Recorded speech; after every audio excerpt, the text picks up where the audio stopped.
Okay, this is about environmental change. Animals and plants are exposed to environmental change. These changes may be caused by living factors, such as a change in a predator, a food source, or a competitor.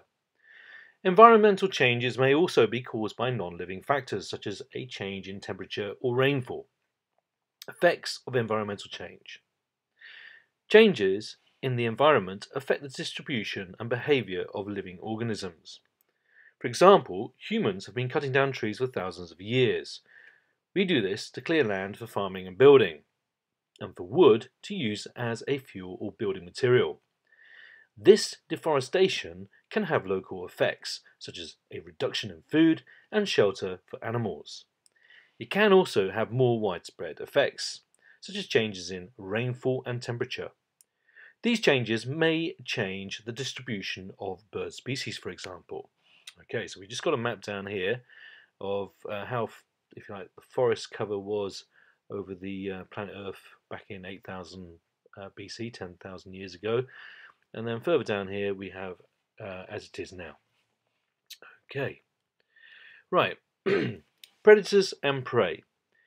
If the predator population grows, predator numbers will respond to the increased food supply by increasing as well. Growing predator numbers will eventually reduce the food supply to the point where it can no longer sustain the predator population, and the number of predators will go down. Okay, now the animation, which is referring to here, you can find on the Bite Size site directly, but it's just referring to the fact that the numbers of predators, here in this case, the ladybirds, and the prey, the aphids, can change over time. The graph, which again is not shown here, would look fairly similar for any two populations of predators and prey. Okay, so I'm just going to bring this more into shot. Indicators of pollution. Human activities can pollute the air and water. The presence or absence of certain living organisms acts as an indicator of the amounts of pollution. Air pollution. The most common source of air pollution is the combustion of fossil fuels. This usually happens in vehicle engines and power stations. Sulfur dioxide is released if the fuel contains sulfur compounds. This gas contributes to acid rain. Lichens can be used as air pollution indicators, especially of the concentration of sulfur dioxide in the atmosphere. Okay, so let's just bring this down. Factories can cause air pollution, so we have a photograph there. Right, lichens are plants that grow in exposed areas or places such as rocks or tree bark. They need to be very good at absorbing water and nutrients to grow there. Rainwater contains just enough nutrients to keep them alive. Air pollutants dissolved in rainwater, especially sulfur dioxide, can damage lichens and prevent them from growing. This makes lichens natural indicators of air pollution. So, for example, number 1, bushy lichens need really clean air. Number 2, leafy lichens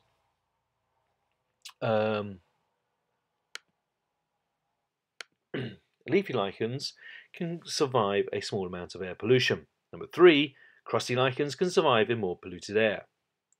In places where no lichens are growing, it is often a sign that the air is heavily polluted with sulfur dioxide. Okay, photograph illustrating water pollution.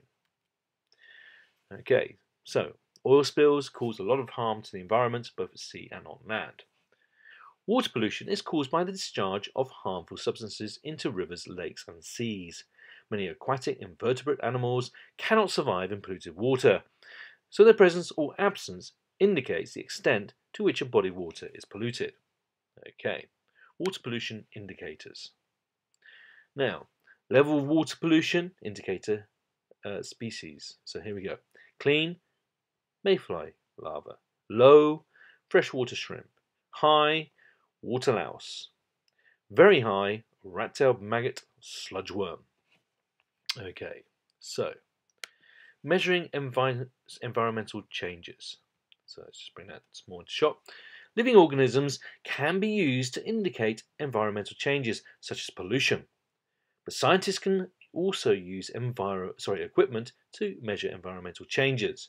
For example, oxygen levels in water can be measured using oxygen probes. These are often connected to a data logger. Rainfall. Rainfall is measured using a rain gauge. The depth of rain is usually measured daily. For example, the same time every morning. A simple rain gauge consists of a funnel that empties into a bottle. The daily contents of the bottle are poured into a measuring cylinder. This is calibrated so that it reads the depth of rainfall in millimeters. Temperature. An ordinary thermometer can be used to measure the temperature in an environment. Traditional maximum and minimum thermometers have a U-shaped tube. Each side contains a pin which moves inside with the liquid. One pin records the maximum temperature and the other pin records the minimum temperature. After readings have been taken, the pins are reset using a magnet. Okay. A digital thermometer connected to a data logger allows an almost continuous measurement of temperature over time. It also has the advantage that no one needs to be there to take a reading. Okay, I just want to just mention the fact that I've taken the source material is BBC Bite Size. So that is the source. Okay, and this is mainly an experiment in terms of using or creating vodcast material for students.